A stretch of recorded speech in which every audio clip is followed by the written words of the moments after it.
নমস্কার বন্ধুরা, cook with dishes ফ্যামিলিতে সবাইকে জানাই স্বাগত। দিদি তাদের গাছের থোর দিয়েছিল। থোর দিয়ে নিরামিষ একটি রেসিপি বানিয়ে নিলাম। খেতে দারুণ হয়। ভাবলাম আপনাদের সঙ্গেও রেসিপিটি শেয়ার করে নিই। আমাদের আজকের রেসিপি মটর ডাল দিয়ে থোর ঘন্ট। তাহলে দেরি না করে দেখে নেওয়া যাক রেসিপিটি আমি কি করে বানিয়ে নিয়েছি। বন্ধুরা, এখানে আমরা থোরটা ছাড়িয়ে নিয়েছি। থোরের যে ওপরে যে খোসাটা থাকে ওটা ছাড়িয়ে নিয়েছি। এবারে আমরা থোরটা কেটে নেব।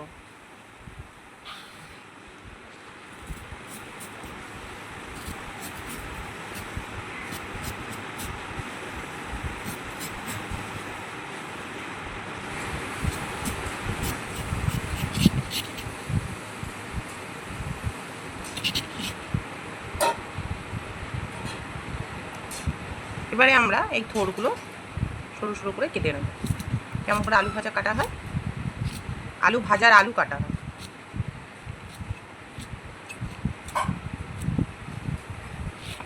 এই যে দেখুন,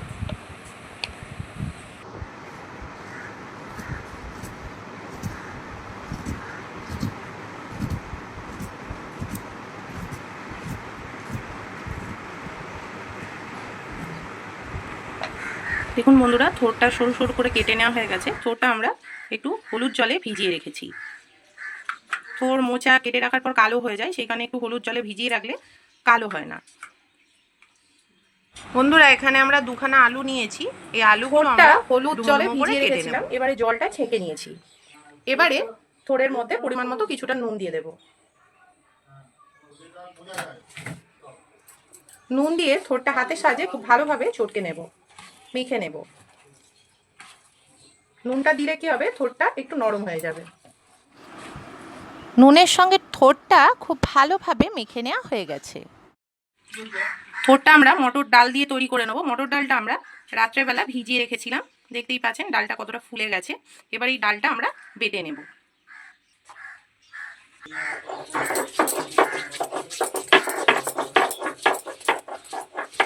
ডালটা এখানে আমরা শিলে বেটে নিচ্ছি, আপনারা চাইলে মিক্সিতেও বেটে নিতে পারেন।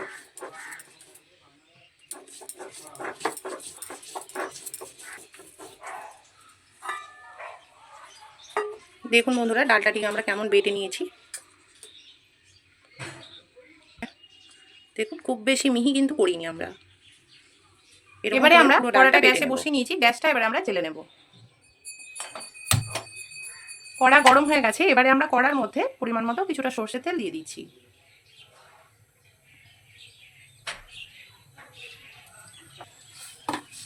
এবারে আমরা ফোড়ন হিসাবে কিছুটা কালো জিরে দিয়ে দিচ্ছি। এবারে আগে থেকে যে বেটে রাখা ছিল মটর ডালটা, সেই ডালটা তেলের মধ্যে দিয়ে দিচ্ছি।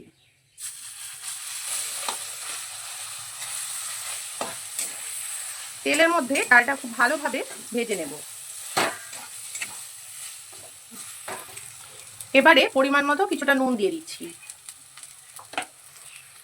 পরিমাণ মতো কিছুটা হলুদ গুঁড়ো দিয়ে দিচ্ছি। নুন এবং হলুদটা ডালের সঙ্গে খুব ভালোভাবে মিশিয়ে নেব।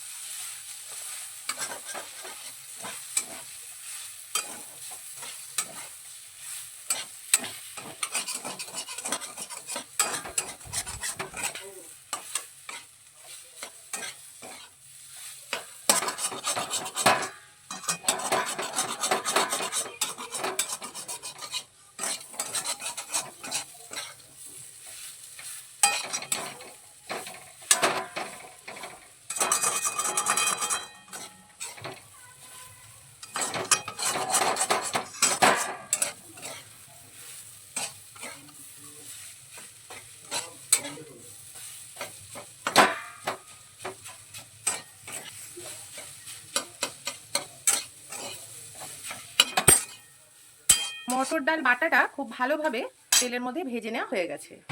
এবারে আমরা একটা বাটিতে মটর ডাল বাটাটা তুলে নেব।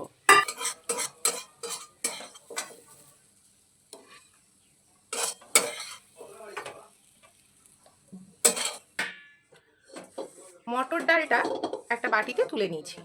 এবারে আমরা ওই কড়াটাই আবারও গ্যাসে বসিয়ে নিচ্ছি। ওই কড়াটাই আবারও গ্যাসে বসিয়ে নিয়েছি। পরিমাণ মতো সর্ষের তেল আবারও দিয়ে দিচ্ছি।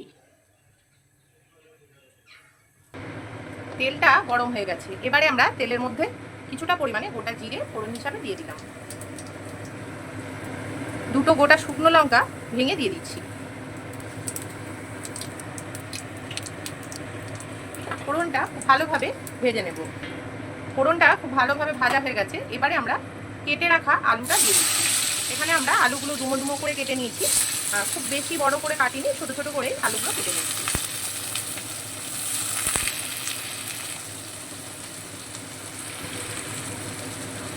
আলুগুলো হালকা লাল করে ভেজে নেব।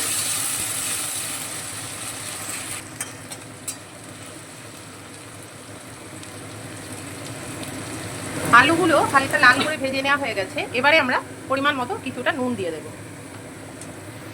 এবারে আমরা পরিমাণ মতো হলুদ দিয়ে দেব। নুন এবং হলুদটা আলুর সঙ্গে নেড়ে চেড়ে মিশিয়ে নিচ্ছি।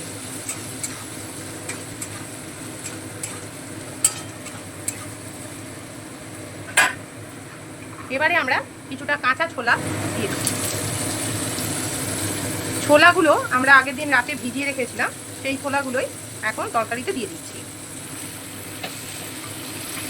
এবারে পরিমাণ মতো কিছুটা ধনে জিরে বাটা দিয়ে দিলাম। কিছুটা পরিমাণে আদা বাটা দিয়ে দিচ্ছি। তো মশলাগুলো খুব ভালোভাবে নেড়ে চেড়ে মিশিয়ে নেব। এবারে সামান্য পরিমাণে কিছুটা জল দিয়ে দিচ্ছি। জলের সঙ্গে আলু, ছোলা এবং মশলাটা খুব ভালোভাবে মিশিয়ে নেব। মশলাটা এবার খুব ভালোভাবে কষিয়ে নেব। এবারে সামান্য পরিমাণে কিছুটা মিষ্টি দিয়ে দিচ্ছি। নিরামিষ তরকারিতে একটু মিষ্টি দিলে তরকারিটা স্বাদ বাড়ে। মিষ্টিটা অবশ্যই মিষ্টিটা আলু ও মশলার সঙ্গে খুব ভালোভাবে নেড়ে চেড়ে মিশিয়ে নেব। দেখুন বন্ধুরা, নুন দিয়ে থোরটা মেখে রেখেছিলাম, থোর থেকে কতটা জল বেরিয়েছে। এবারে থোর থেকে জলটা চেপে বের করে নিয়ে থোরটা আমরা আলুর মধ্যে দিয়ে দেবো।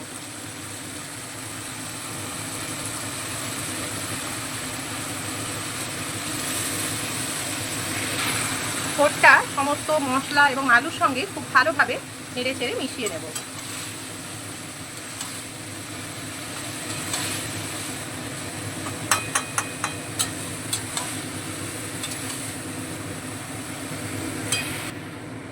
আলু, ছোলা, মশলার সঙ্গে থোরটা খুব ভালোভাবে নেড়ে চেড়ে মিশিয়ে নেওয়া হয়ে গেছে। সামান্য পরিমাণে আরও কিছুটা জল দিয়ে দেব।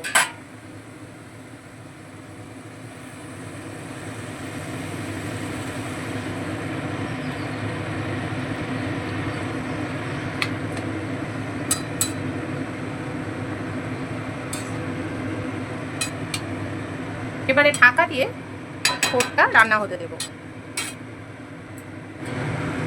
5-7 মিনিট হয়ে গেছে, এবারে আমরা ঢাকাটা সরিয়ে দেখে নেব যে থোরটা সেদ্ধ হলো কিনা।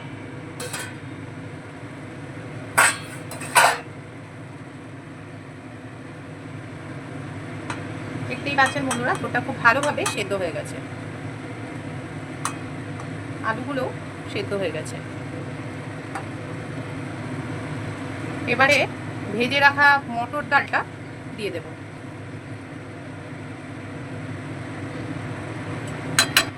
এবারে ডাল বাটাটা থোরের সঙ্গে খুব ভালোভাবে মিশিয়ে নেব।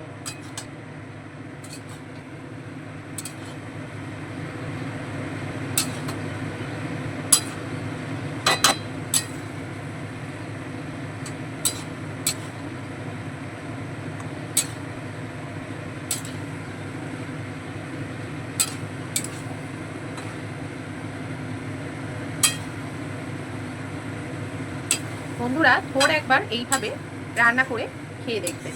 এইভাবে থোর রান্না করলে যারা থোর খেতে পছন্দ করেন না, তারাও থোর খেতে খুবই ভালোবাসবে। থোরের সঙ্গে ডালটা খুব ভালোভাবে মিশিয়ে নেওয়া হয়ে গেছে।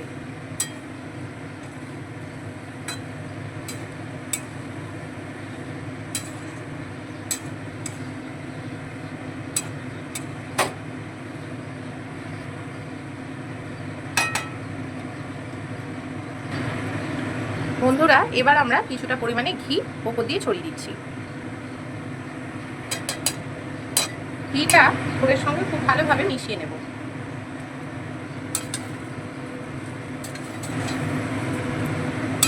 এবারে আমরা গ্যাসটা বন্ধ করে দেবো। ঘিটা থোড়ের সঙ্গে খুব ভালোভাবে নেড়ে চেড়ে মিশিয়ে নেওয়া হয়ে গেছে। এবারে আমরা গ্যাসটা বন্ধ করে দেবো।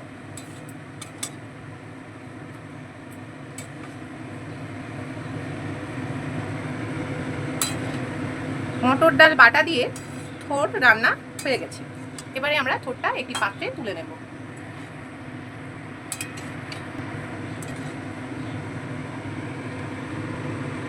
থোরটা দেখতেই পাচ্ছেন কতটা সুন্দর হয়েছে, দেখেই জিভে জল চলে আসছে রীতিমতো।